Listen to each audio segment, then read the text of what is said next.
Estamos de volta com a terceira e última parte do nosso programa, falando hoje sobre a caridade, respondendo ao e-mail do nosso querido Chico Nascimento.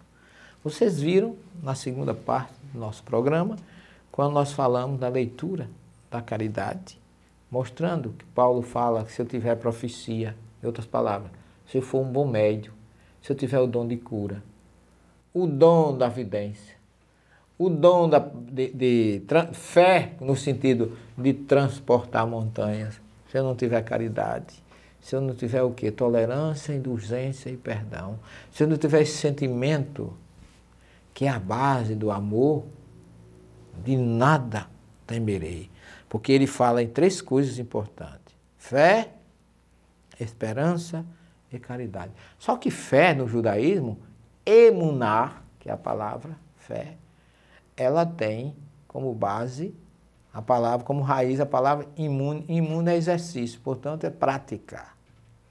Então fé não é simplesmente crença, é ação, é atitude.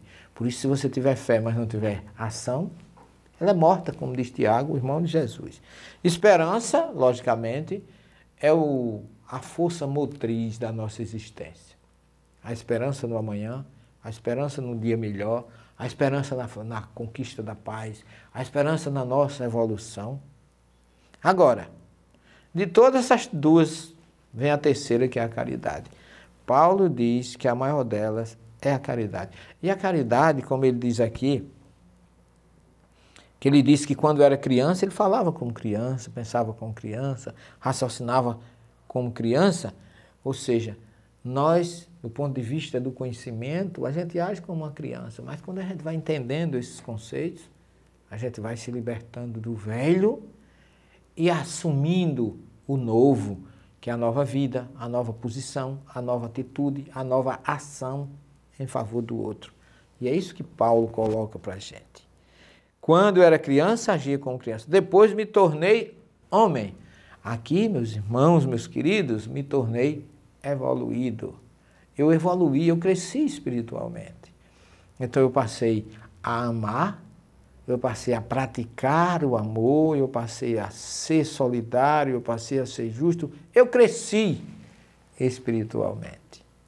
Que eu passei da fé, da prática, para a esperança no futuro, tendo como objetivo a tolerância, a indulgência e o perdão das ofensas, que são a chave da nossa querida doutrina espírita, que é o que coloca o Espírito da Verdade como caridade.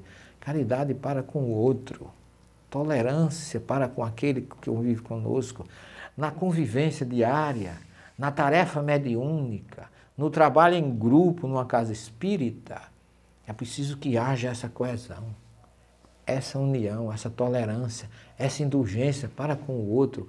Nós nos impacientamos com muita facilidade. Esquecemos que aquele irmão que está ao nosso lado tem limites.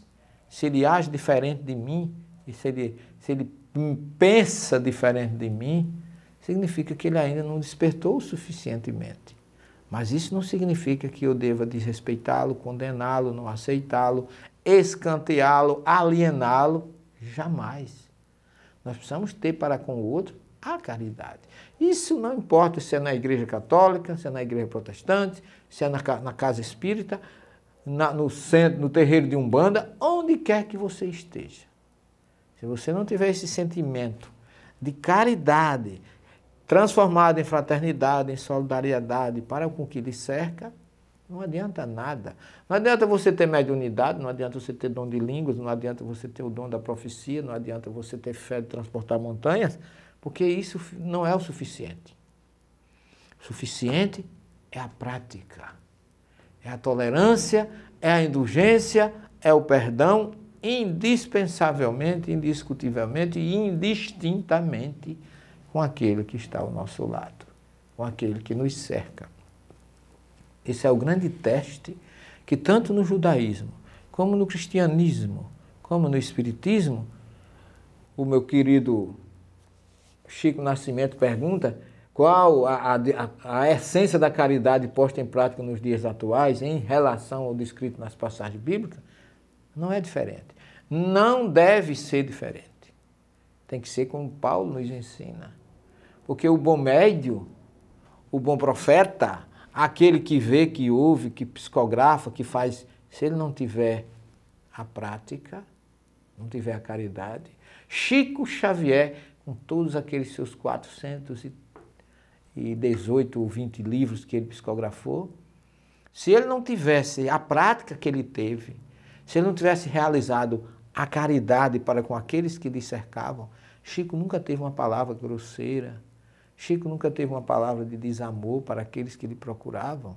Era um homem que tinha o dom da visão, da psicografia, de captar tudo que acontecia ao seu lado. Mas de que ele adiantava, como diz Paulo, ele ter tudo isso, se ele não praticasse a caridade.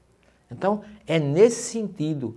A gente vê bons médios, a gente vê bons psicógrafos, bons oradores. Se você é tudo isso, mas você não tem fraternidade, solidariedade e tolerância em qualquer religião que você milite, você está longe de fazer aquilo que Jesus nos recomenda, e amar uns aos outros como eu vos amei, e aquilo que na prática, tão sabiamente, Paulo coloca em sua carta aos Coríntios, no capítulo 13, mostrando, explicando, ele está aqui dando uma aula magistral da importância que é a tolerância, a indulgência e o perdão das ofensas na convivência com o outro. Quando você estiver em condições de praticar isso tudinho no dia a dia, você atingiu realmente um estágio de amor, que é o verdadeiro objetivo da prática da caridade, atingir a perfeição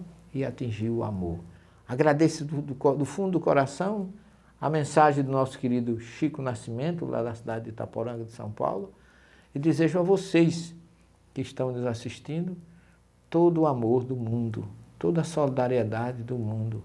Unamo-nos em nome de Jesus, para que assim, na prática, possamos, como nos orienta o Espírito da Verdade, praticar a verdadeira caridade.